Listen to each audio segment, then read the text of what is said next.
Last week, I got an unrelenting itch to move around all of my home decor. At first, it was just a nagging thought. Maybe I should move this vase over here. I think this lamp would look better over here. And then it got so bad that I spent 4 days moving around my home decor. Now, I didn't move my bed. I wasn't moving around big pieces of furniture. I was moving around like lamps and vases and trays and candles and little weird sculptures that I bought from the flea market and bowls and books, and you get the idea. I don't know how it happened, but I got sucked into this for 4 days. For 4 days straight, all I could think about was perfecting my home decor. So I spent this wonderful 4 days moving things around. And let me tell you, it was one of the most wonderful 4 days of my life. I had the time of my life because I love this stuff. I love home decor. I love interior design. I love perfecting a space. I love looking at other people's perfected spaces. I love this shit. It's like a hobby for me. So I'm coming off this high, and to be honest, I'm a little bit sad. I'm sad it's over because I spent these 4 days doing something that I loved, and now I don't really have anything to change anymore. So to continue the fun for myself, I thought I would share with you all some of my favorite home decor hacks. I love life hacks. I love efficiency. I love doing things with intention, doing things with purpose. And I think home decor is something that should be done with intention, should be done with purpose. It should be done thoughtfully. I think a lot of times we think of interior design and we think of just simply aesthetics, how it looks, and we don't think about how it functions. And that's actually a mistake I made early on when I was decorating my first few apartments. And even this home that I live in now, I made some mistakes. I chose aesthetic over function, and, I could have done a better job. But I would say my house at this point is pretty life hacked. Like, to the best of my ability with what I own currently, I've hacked my house. It is balancing aesthetics and function in a way that I'm very proud of. And so today I'm going to be sharing with you some of the hacks that I've used to get it there. So without further ado, let's begin. I briefly interrupt this episode to let you know that this episode of Anything Goes is presented by Walmart. Sure, technically it's still summer, but mentally, I'm already starting to think about fall fashion. And you know who has everything to upgrade your fall wardrobe? Walmart. Walmart has all the pieces you could ever need. We're talking about cozy sweaters for apple picking, casual staples for carving pumpkins. We're talking about cool sneakers, cute boots, and the price is right. Shop major fall trends and new drops at walmart.com/shop/women's-trends. That's walmart.com/shop/women's-trends. Now back to the episode. Starting with strategically placed bowls and trays and platters filled with items that are deeply specific and necessary for the area that they're in. Okay? Now, this might seem like an obvious home decor hack. Like, put out a little tray and you can put matches in it and like cough drops or like whatever. It's one thing to have a little tray out and to like put a few little things in it. It's another thing to make it hyper specific for your life and your routine. That's what I'm talking about. I'm not just talking about like having a tray out and putting little candies in it for when people come over. That's cute and that's great and you can do that. That's not a life hack. I'm talking about really hyper specific uses of trays. Really hyper specific uses for bowls, for platters. Do you get what I'm saying? I think that this hack is most useful in two specific scenarios. Okay. Scenario number one. Let's say you have a very specific habit in your home. I'll give an example with me, right? I work a lot on my kitchen island, which is something that I didn't expect when I first bought this home. I didn't expect to work at my kitchen island, but for whatever reason, that became a habit. And so a lot of times I'll sit for hours on my computer at my kitchen island. And a lot of my work is on the computer with a lot of little, tiny little items, okay? I often need an SD card reader for, getting footage off of my camera. I often need SD cards. I often have SD cards out. I often have little tripods and lights.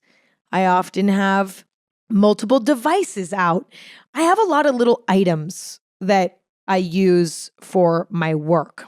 And a lot of those items end up just strewn out on my kitchen island because I'm sitting there working, and it's kind of like a hub, a work hub for me a lot of times. And could I, in theory, at the end of the day, put all of those items away into their designated spots? Yeah, but it's a little bit inconvenient because every morning when I want to work again on my kitchen island, I then have to go get those things all over again because it's such a routine for me to work sitting at my kitchen island that I really would just have to get up and get it all out again. But then just having it all laying out on the counter looks bad and makes me feel messy, and things end up falling off the counter, and then my cat starts chewing on it, and then next thing I know, it's gone and I lose it, and that's a bummer and that's stressful. So you want to know what I did? I went into my cabinet where I keep all of my fruit bowls and shit like that, and I got out this woven fruit bowl, and I put all those items into the fruit bowl, and I placed it aesthetically on my kitchen island. Now I get to have all of my shit out on the kitchen island, but it's in an aesthetic, beautiful little bowl. Okay. Now, is it a little weird when you look closer and see, why does she have like a little like tripod and an SD card like in this fruit bowl? Like that's a little bit weird. Yeah, it's a little bit weird, but it's useful. And when you're just like glancing at that area, you don't even know what's in the bowl. It's kind of incredible. So I would say that's the first kind of scenario where it makes sense, where you have sort of an unusual, unexpected habit in your house and it requires you to have like weird stuff out. And so it's kind of helpful, a bit unconventional, but it's helpful to have some sort of little tray or bowl or platter to put those things in. And then the second scenario where this life hack really comes in handy is when you need to remind yourself to do something. Okay. Therefore, it makes sense to have a certain item out. Like a great example of this would be my retainer. I just completed bottom Invisalign for my bottom teeth because they were really crooked. And it actually didn't bother me that much, but my dentist was like, they're a little bit too crooked. You need to get them fixed. And I was like, okay. So I just did bottom Invisalign for a little bit. And I think when I first started with the Invisalign, I was putting it away in my medicine cabinet or in my little bathroom drawer. But then that was causing me to forget to wear it. So then I put out a little tray and I put it in the tray, and now I don't forget because I see it every single day. I also am reminded every morning to take it out and put it in the tray instead of accidentally wearing it and then being like, oh, fuck, I'm about to eat something. I need to take it out. And then I take it out and put it somewhere and lose it, because that also has happened to me. So having that little tray for my Invisalign helps me remember, okay, I just need to put this in at night, take it off in the morning, whatever, put it here. And that's the routine so that I don't lose it, but I also don't forget to put it in. Do you get what I'm saying? So those are sort of the two scenarios where this really comes in handy.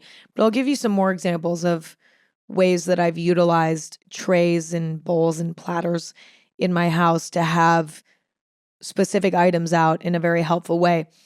In my podcast studio / office that I'm in right now, I have a little tray where I keep a lighter to light the candle that sits behind me while I record. If you're watching the video episode of this, you can see my sweet little candle. I also have like a little metal clip thing that I use to open.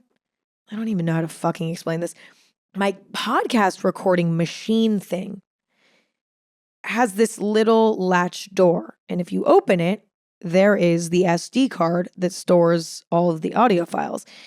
The little latch door that protects the SD card as it's plugged into the device is really hard to open with your nail.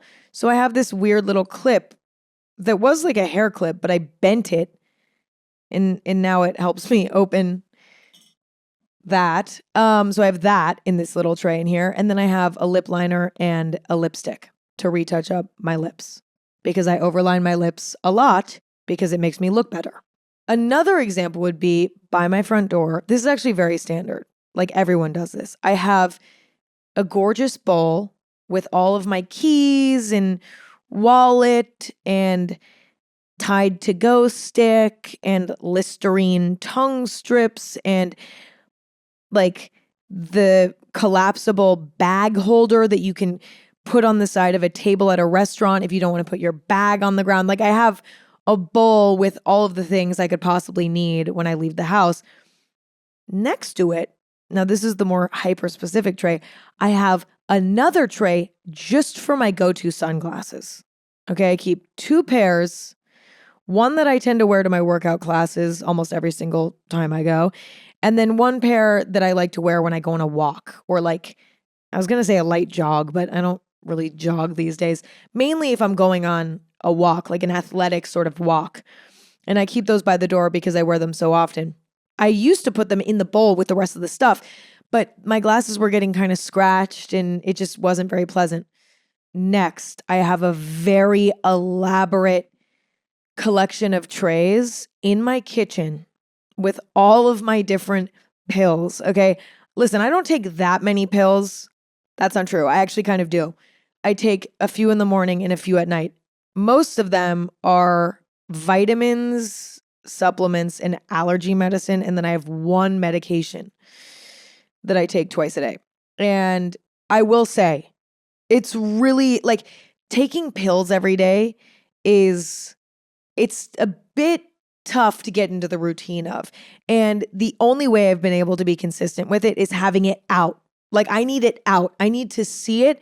I need it to be very visible to me. I can't put all of the stuff away. Then I will never take the pills. So out on my kitchen counter, I have a tray that holds all of the bottles of all my different pills. Then I have 2 little bowls out where I keep my pills of the day. Like if I'm working from home that day, I'll just have my pills out and then, I'll have my morning and night. And then every time I walk by that area, which is quite frequently, I'm reminded like, oh, should I take them yet? Like I take them with food. So I'm like, oh, did I just eat? Okay, I need to take it, whatever. Then I have a little strawberry bowl where I keep pill cases filled with a day's worth of pills because if I'm going out for the day really quick, it's nice for me to just grab it and go. So I have that in a little bowl next to all of this. And then I have another little bowl that matches the other one that has all of my eye drops in it because I have terrible, terrible seasonal allergies. And sometimes I just need to grab an eye drop. So I keep that out. And then I have one last little bowl. This is all in the same area. It's quite chaotic. Then I have one last little bowl that I keep like hyper specific items relating to my health at the moment. Like if I have a paper cut, okay, I might have Neosporin and Band-Aids in there so that I can just reapply, whatever. If I have fucking ringworm, I don't know, like if I have like a prescription, I haven't had ringworm in a very long time, let's be clear. But let's say I did have ringworm, okay, or I'm having like eczema in a certain area and I have a prescription cream, I might put that in the last little bowl tray thing. And last but not least, I'm giving one more example of the tray thing and then we need to move on because I've been talking about this for way too long. On my coffee table, I recently put out a tray with a bunch of card games in it, like Uno and Spot It and all those different types of things. Because whenever friends are over and we're bored, I always am like, what should we do? I don't know what we should do. And I always forget that I have cards. We could play Uno. We could play Spot It. We could play Cards Against Humanity, like whatever. So I put a bunch of cards out in a tray on the coffee table so that next time my friends and I are sitting around in my living room, like, what should we do? Maybe we'll play cards. Okay, let's move on. Next life hack. If you love the feeling of fresh flowers in the house, but it's just unrealistic for you to constantly be upkeeping fresh flowers because they usually only last a week, max 3 weeks if it's a really robust plant. If that's unrealistic for you, as it is for most people, don't go and buy fake flowers. Don't do that. The plastic ones, ew, ew. They look bad, they look fake, and they're ultimately like plastic. Like that doesn't add to the aura of your space. Get dried flowers. I'm obsessed with dried flowers. I don't know if this is like a common thing. Some of you might be like, yeah, dried flowers, Emma, obviously. I think they're kind of underrated. Like people are into it, but it's not as, I feel like I don't see it that often. Like I see it at super trendy restaurants or cafes or, super trendy people's homes, but I don't feel like they're that popular. They're like hyper trendy. Dried flowers literally last forever. Okay. I've had the same dried flowers in my house for 3 years, 2 years, 3 years. They last forever. But not only that, you can do really interesting things with them from a design standpoint. Like, for example, I have this like big bouquet of dried flowers in my garage and I've had them for like 3 years. Okay. I'm telling you, they last forever. You can just have them in your garage or whatever. And when you're like, ooh, I need to spice up this area, you can pull them out, a cute little vase, a mason jar, whatever, pop them in there. And now you have a cute little design element. But I recently was like, you know what? I want to really up my game with the dried flowers. Like I want to add more, because I had a lot of different little vases and ceramics that didn't have anything in them. They were just empty because I like how that looks too. But I was like, no, I'm actually going to fill all of them with flowers. And I have some really small ceramic pieces, like small ceramic vases, very small. The opening on the top is like the size of a coin, okay? Or even smaller. And I had so much fun, like strategically placing these dried flowers because they're very stiff, right? Because they're dry. And you can kind of play with them in a way that's really cool. Like you can have them stick straight up, or you can find one dried flower that has a really unique sort of shape to it. Like maybe it's curved down or something. And you can strategically put that in a little vase and it feels more sculptural than fresh flowers. I don't know how to explain it because they dry in a very specific way and you can use that to your advantage. I had a lot of fun playing around with my dried flowers. And what's amazing about it is that I don't need to touch them indefinitely. They're adding nature to my space and I never have to think about them again. So I'm obsessed and I honestly, like, listen, it's nice every once in a while to have fresh flowers. I have fresh flowers every once in a while, but it's just unrealistic to have them all the time. Okay, my next life hack. If you are decorating a surface, like let's say the top of your dresser in your bedroom, or let's say you have an entryway table when you walk into your home, like you have a cute little table when you walk into your home, or let's say you have a little accent table in your living room, or perhaps your coffee table, or your kitchen counter. You get the idea. When decorating and arranging objects on a surface, I believe in odd numbers. I just do. I think it looks better. I think it looks more balanced. I'm talking 1, 3, 5, 7. 7, we're getting to a lot of items. But I always do everything in odd numbers. I can give you a bazillion examples. Okay.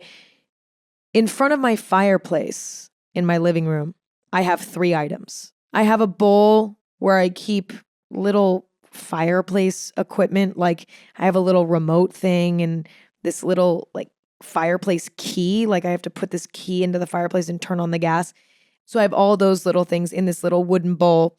And then next to that, I have a wooden vase like a tall wooden vase. By the way, I'm calling it a vase, and I Googled it earlier because I was like, is it vase or vase when you're talking about, something that holds plants? Like, what is that? Like, actually, what is that?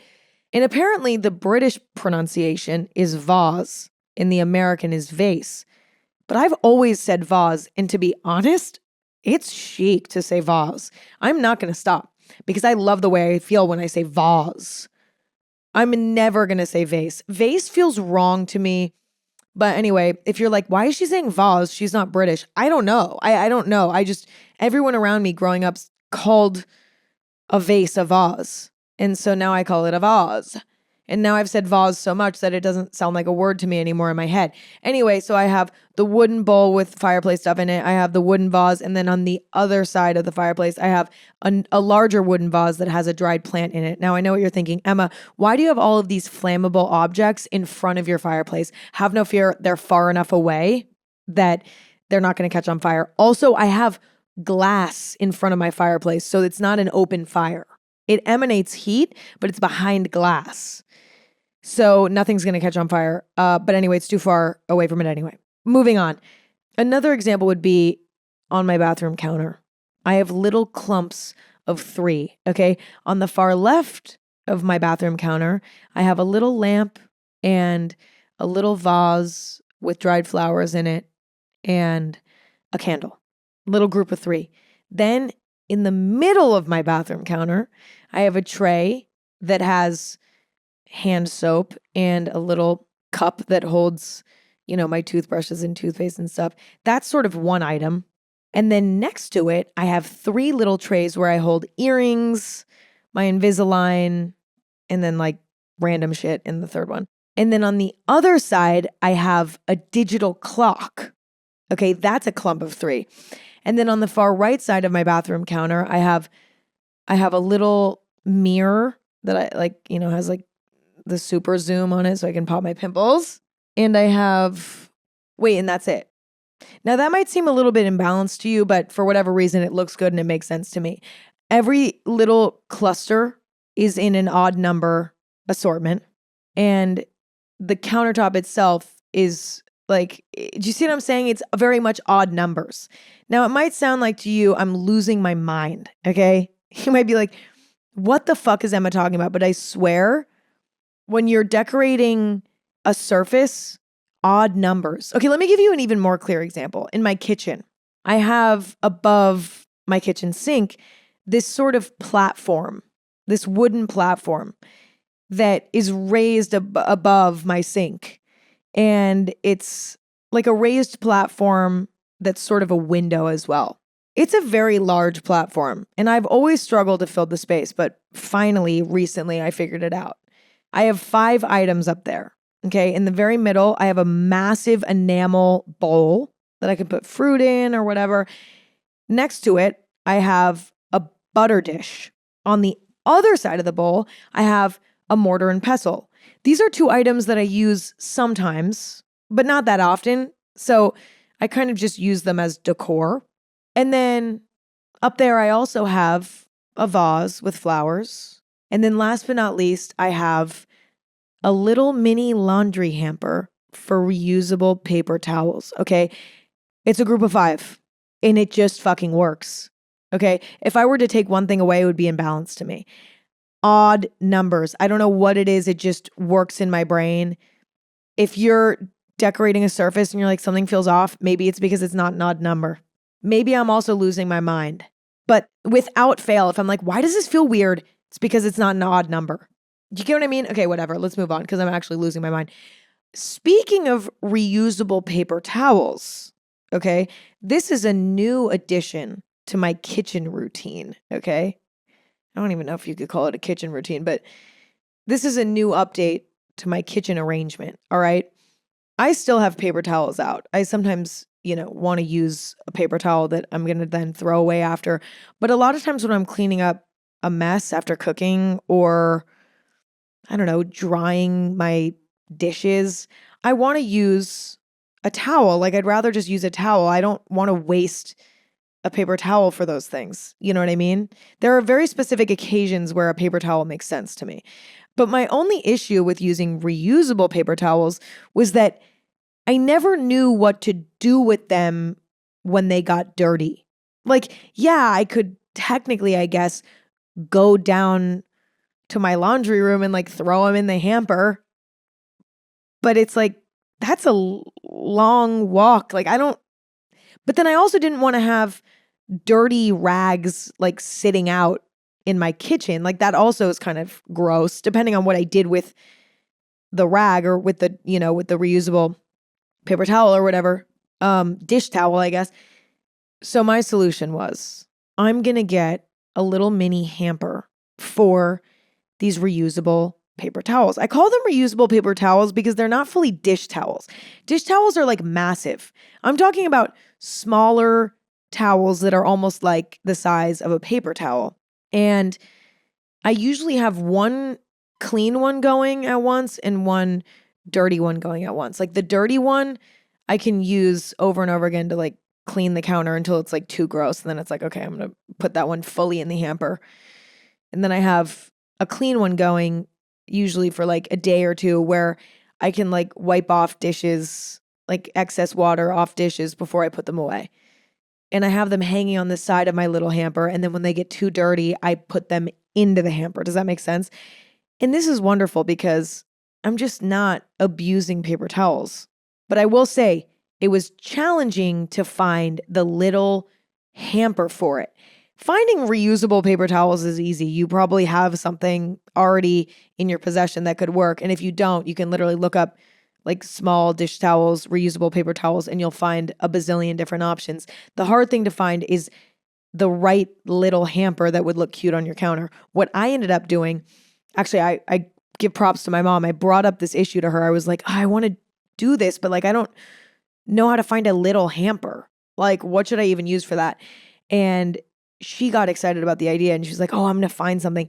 And so she found a canvas pot cover, such a specific niche item. A canvas, it basically like, it's like a cute canvas, almost bowl looking thing that people can use to like make their basic boring pots with plants in it look more interesting. So that's what we ended up ordering. And it's great because it's waterproof-ish. It's easy to clean if it gets like gross or moldy or whatever. I think I could probably throw it in the washing machine. You know what I mean? But also it doesn't leak. Like if, let's say, one of my little reusable paper towels gets soaked, I'm not worried about putting it in there and then it like leaking and getting gross.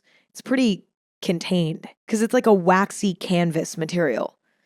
It's pretty wonderful. So that routine right now is working really well for me. And I would consider it to be a life hack because if you don't need to be buying stuff routinely, why would you? Like I do that with my nut milk. Like instead of having to buy almond milk every week, I just make my own nut milk. I have the little machine and it's so easy and I never run out. The only thing I have to do is like buy nuts in bulk every once in a while. But that's not that big of a deal.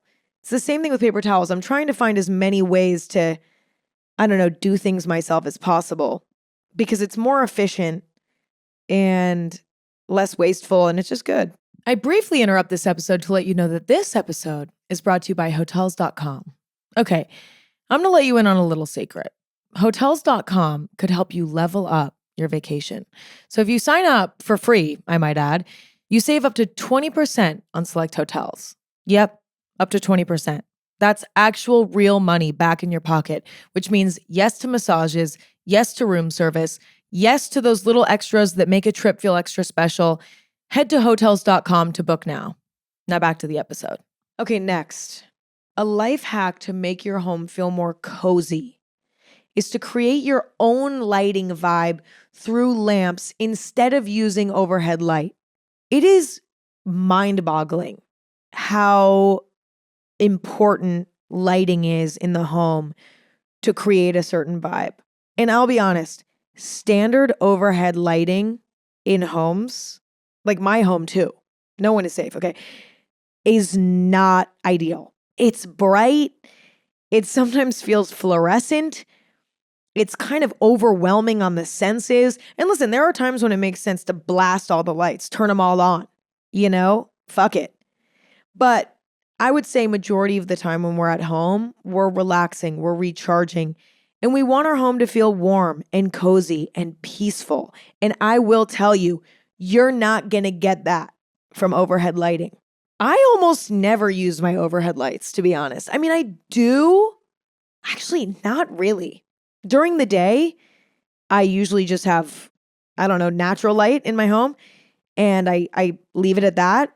And then in the evenings, usually I'm just living by lamplight. I don't even turn on my overhead lights unless I'm like cooking a big meal in my kitchen and I want to be able to see everything really well. Then maybe I might turn all the lights on, but I don't know. I prefer subtle, soft lights. And also lamps are fun. Like I love a good lamp. It's one of my favorite types of home decor. And a beautiful lamp with a warm white bulb inside. Okay, you don't want to buy the bright fluorescent white light bulbs. You want to buy the warm white bulbs. I think that's what they're called. The light is just a bit softer, a bit warmer. You can also buy like super orangey bulbs. That's wonderful as well, depending on the space. But see, that's what's so fun about building your lighting in your home is that do research on light bulbs. Figure out what light bulb you like the most.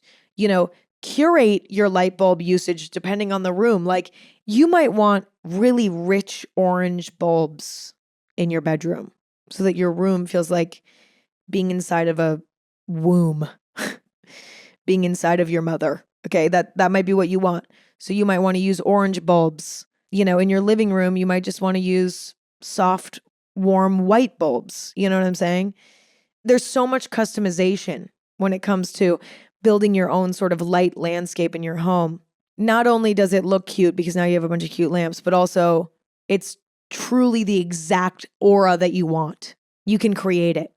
And I kind of underestimated this before I moved into my current home, where I really leaned into the lamps and the moody lighting. And I really considered myself an aura architect. I was like, fuck it. I'm going to make this feel exactly right. I think oftentimes we just think of lamps as like, oh, it's just there. It'll light up the corner and and it looks kind of cute and like, that's it. But like, if you place them in the right places and put the right kinds of bulbs in there, you can make things feel even more special. Okay, moving on. A hack to make your home feel super decorated and warm and cozy and eclectic and tastefully done is to take things that are normally just for function and to find a cute version, okay? I promise you, they're out there. I'm talking about the toilet brush in your bathroom. Don't just buy a white plastic one with like a rubber handle. Go online and find something special. Like you can find really cute toilet brushes. Like I personally found these really wonderful, simple, but chic plunger and toilet brush sets. And I have one in each of my bathroom. And you know what? It comes in handy because you never know when you're going to use too much toilet paper and clog the toilet, et cetera, et cetera. That could have been an ugly item in my bathroom, an eyesore. But now, because I took my time and I found something that was a bit more aesthetically pleasing, that item is not an eyesore. And it's actually almost satisfying and kind of really amusing that an item can be functional and aesthetically pleasing. And the other thing is, aesthetically pleasing options are often not even more expensive. Like maybe a $5 difference. It's more just a matter of putting effort in. It's just a little bit harder to find sometimes. I'll give you some other examples from my home. I have a paper towel holder, ironically, because I just was telling you about how I'm trying to get into reusable paper towels, but I do still have paper towels out. And they are on a paper towel stand. I actually got this stand as a gift, so I can't even take credit for it. But it's like a little ceramic, or maybe it's not ceramic, pottery cat with a super long tail. And the super long tail holds paper towels or toilet paper. It is so cute. And it takes something that would normally be ugly. Like I've seen some ugly, ugly, ugly, ugly paper towel holders. This one is so cute. It's a cat. And it's actually aesthetically cool looking. That's one great example. I also bought some cute matchboxes online because I keep matches around the house to light candles. I also keep lighters around the house to light candles. My lighters are not very aesthetic. I have not found super cute lighters yet. I also already have enough ugly ones and it's like I don't need to buy new ones. But if these ever run out of gas, then maybe I'll find a cute option. But all of my little matchboxes around the house are so cute.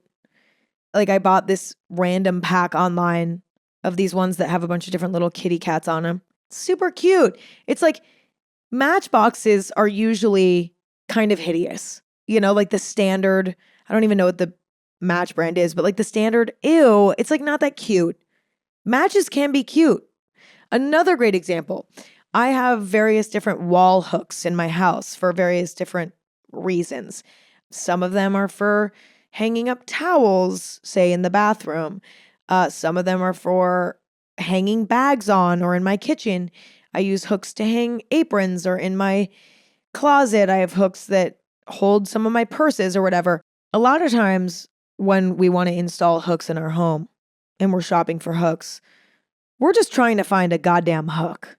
You know, we're not finding a cute hook. Well, we should be, okay? Because hooks can be so cool and so cute. They don't need to be ugly. They don't need to be the first ones that you find. Search a little bit harder and you'll find a cute hook. And now that's another piece of decor, you know?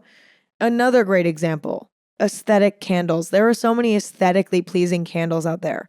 Listen, I know the ones from Bath & Body Works smell really good. They do. But the packaging is chuggy. It is chuggy and it is ugly. Listen, do I sometimes whip out my Bath & Body Works candle anyway? Yes. Sometimes you just have to. I actually peeled the label off of one of my Bath & Body Works candles, and that allowed me to keep it out because actually, but I think when I peeled it off, it like left part of the sticker and it looked kind of bad. So then I just flipped it around. Anyway, listen, I love a Bath & Body Works candle, but it is, the packaging to me is not, it's not for me. So I work really hard to find candles that are equally delicious smelling, but also aesthetically pleasing on the outside. I've been known to like the glass that a candle's in, but not like the logo on it. I'll peel the logo off. Like that is something that I do beyond that one time with the Bath & Body Works candle. I do that in general.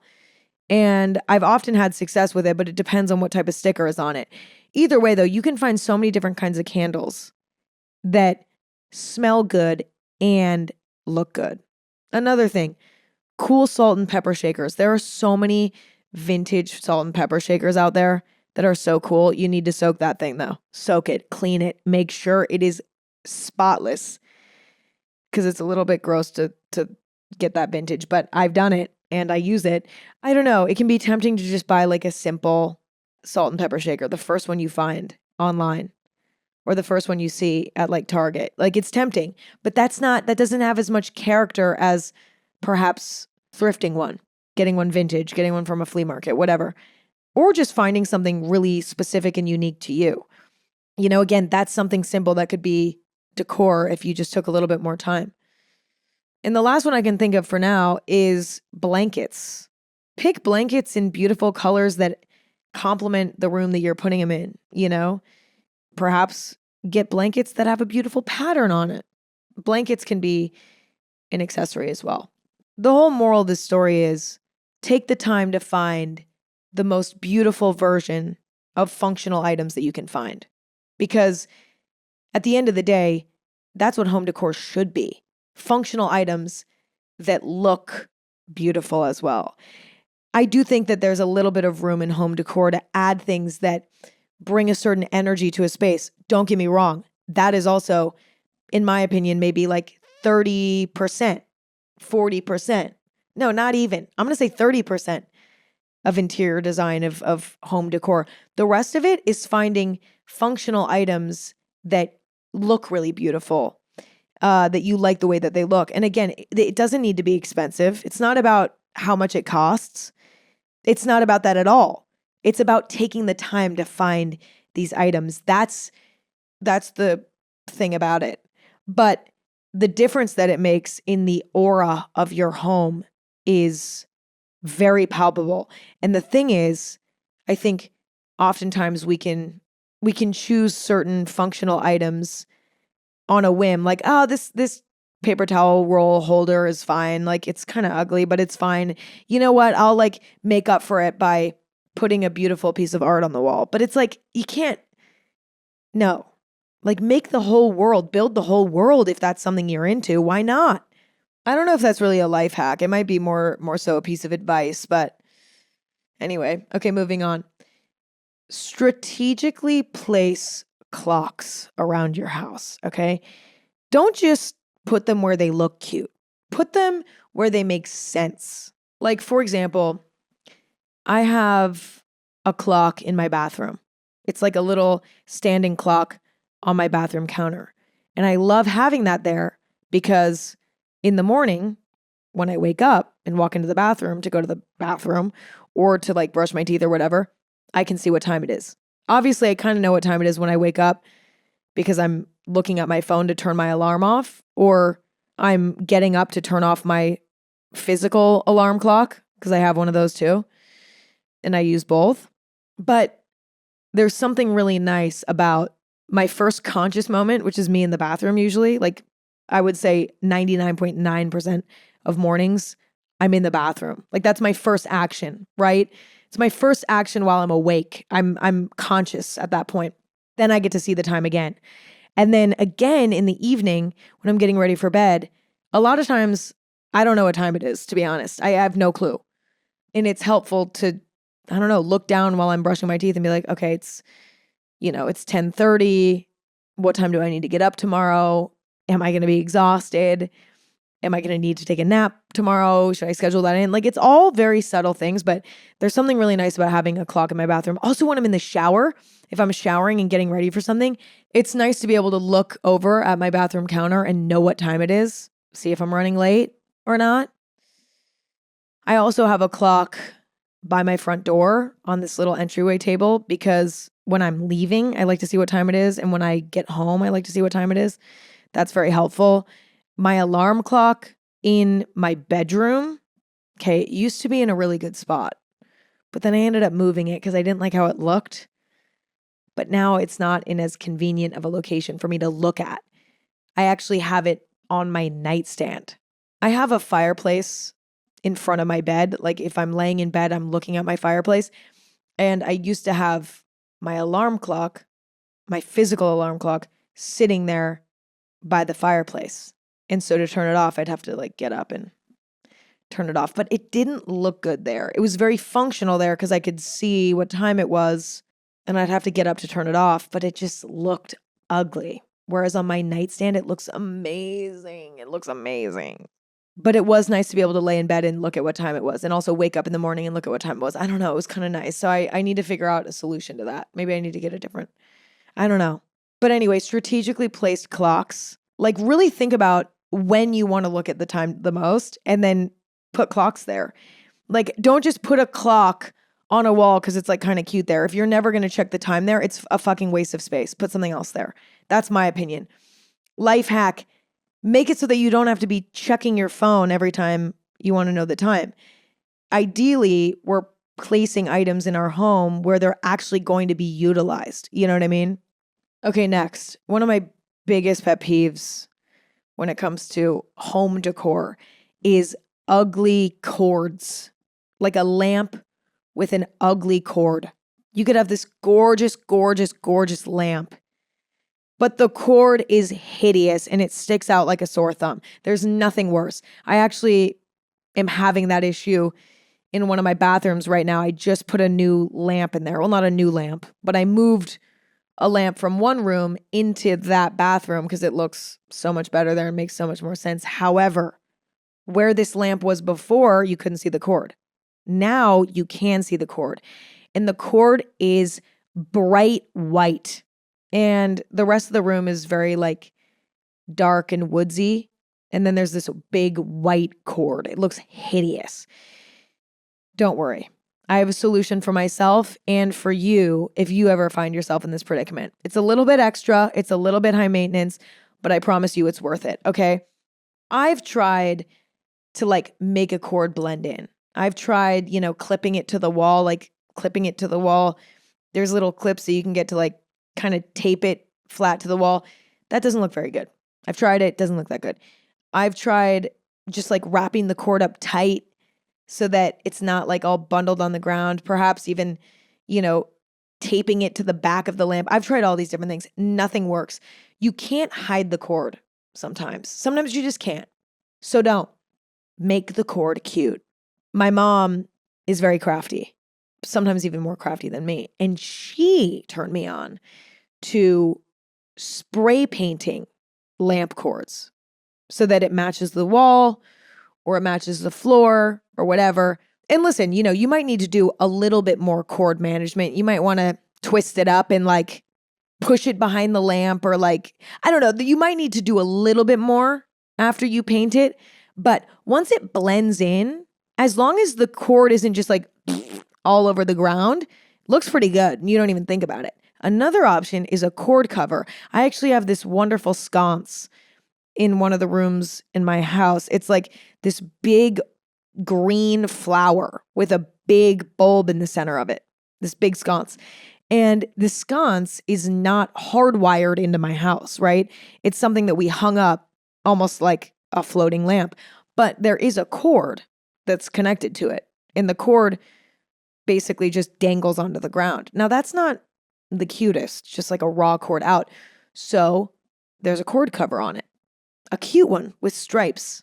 And I love the way it looks. Like I genuinely prefer the way the cord cover looks with this sconce.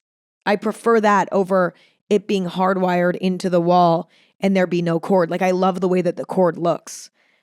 So you might have to get a little bit crafty, but if a cord is bothering you, don't give up and don't hide it. Own it. Own the fact that there's a cord. Own electricity, okay?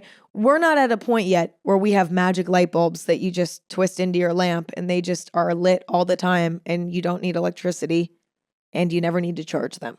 We still need to plug our goddamn lamps into the wall and we should own it. Don't try to hide it. Okay, moving on. Another life hack when it comes to decorating your home.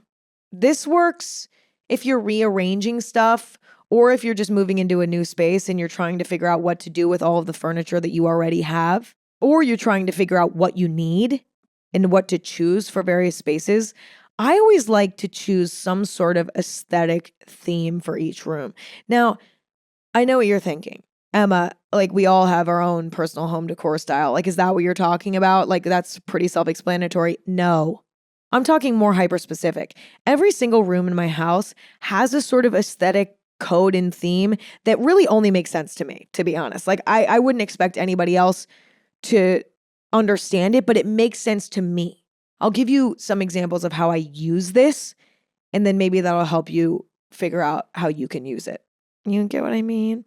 So, for example, downstairs, I have a sitting room that kind of connects to the pool. It's like we call it the pool sitting room, a place to hang out on a warm summer day.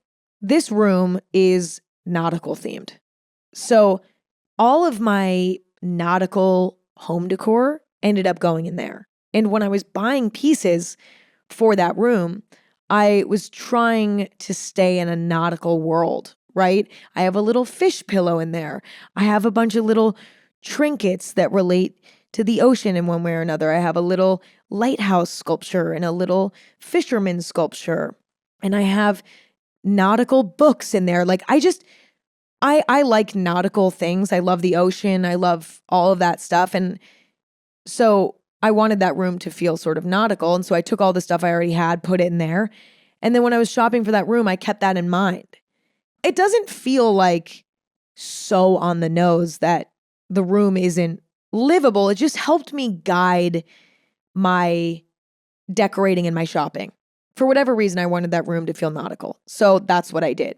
Is every single thing exactly super nautical? No, but that's how I gave myself direction when building that room. In my personal bedroom, I want it to feel like a mossy garden. And my room was like 60% there for a while, but recently when I was redecorating for those 4 days, I really got my room feeling like a mossy garden. My room feels fully like a moss garden. I added another plant in there. I took a bunch of the decorations out and added a bunch of like supernatural looking ceramics with a bunch of dried flowers. The colors in there are really mild and easy to look at. I wanted my room to feel like a mossy garden. Again, is it exactly like a mossy garden? No, it's not. But I'm buying things that to me feel like they would be in a mossy garden, even if it's inaccurate. Again, a lot of this is just personal. It's just about figuring out the vibe that you're going for before you go and start decorating the space so that you have some sort of intention of how you want the room to feel. Otherwise, it's going to be really hard to build a cohesive feeling, you know? Another example would be in my kitchen. I really wanted to incorporate some 50s vibes. I have a very much green kitchen, okay? Everything is green. The cabinets, the countertop, everything is green.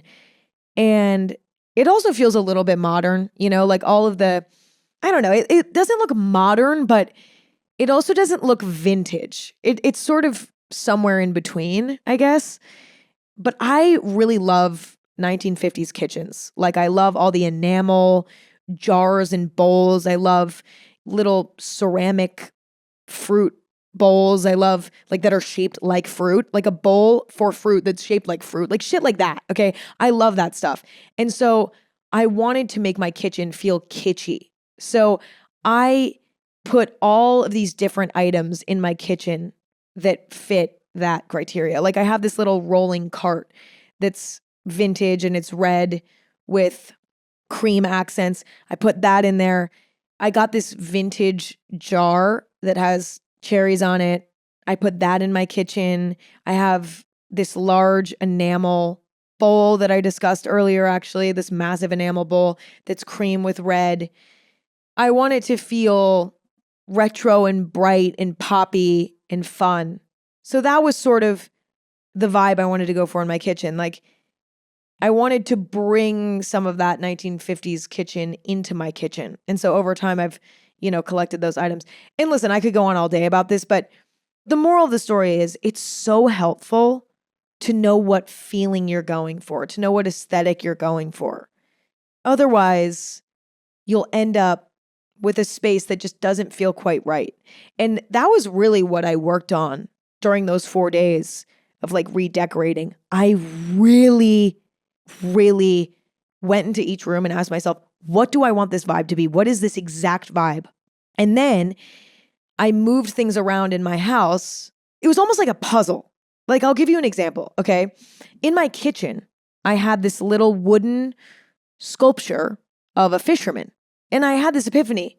I was like, wait, this doesn't belong in this room. This belongs in the room downstairs that's super nautical. Why is that not down there? So I moved that down there. And then I had this vase downstairs in that nautical room that honestly wasn't that nautical. And I was like, that looks super natural, almost like a rock. It looks very natural, almost as though it would be in a forest. I'm going to move that upstairs into my bedroom because I want my bedroom to feel like a mossy forest. And this pot feels like it belongs in a mossy forest. Do you get what I'm saying? That was very much the puzzle I was solving during those 4 days. And I guess I just didn't really ever think about decorating a room in that way before. I was never okay, what is the specific feeling I'm going for? What is the exact aesthetic in my head? It doesn't need to make sense to anyone else. It's not going to be oh, I want this room to be super cottagecore. That's not specific enough. It needs to be hyper specific to you. You know what I mean? But once you have that and you figure out what materials and colors and symbols make that up, it all just falls into place. And sometimes you might need to go out and buy some new things. Other times it's just rearranging stuff you already have to make things feel more cohesive. But I don't know if that's a good life hack. It might be too abstract. So anyway, hopefully you can use that. Okay, my next hack. If you're trying to decorate something, let's say you're decorating a wall, decorating a surface, whatever, and it's just not feeling right. Like you're rearranging, you're adding stuff, you're like squinting at it, and it's just not working. Like you've been playing around with it for an hour and it's just not working. My life hack is to take everything off and just try to add one thing. There's a chance that you're just doing too much. Sometimes the answer to decor is much more simple than we think. Sometimes it's just putting one vase with flowers. Sometimes it's just hanging one piece of art on the wall. I think a lot of times we think of decoration and we think of like a lot more. It needs to feel full, you know? But sometimes that's just not right. And so we can drive ourselves nuts trying to get the balance right. But really, the answer is much more simple. It's just one pot. It's just one vase. It's just one lamp. It's just one thing. Sometimes it's not. Like in the rule of odd numbers, we might be trying to push 5 or 7 items on a surface or on a wall or something, when what we really need to do is just put one. And that leads me to my next life hack, which is sometimes asymmetry is the fucking vibe. Sometimes symmetry is wrong. I love an occasional painting randomly placed on a weird quadrant of the wall. Like one of my favorite areas of my house is I have this credenza, right? Like a long piece of storage furniture. And I could have put a piece of art right in the middle of the credenza, right? Because I wanted to put a piece of art above the credenza. I could have put it right in the middle, but no, I put it all the way to the left and I love it. And every time I look at it, it feels so good. You know, not everything needs to be perfectly symmetrical, and sometimes less is more. Okay, my next life hack.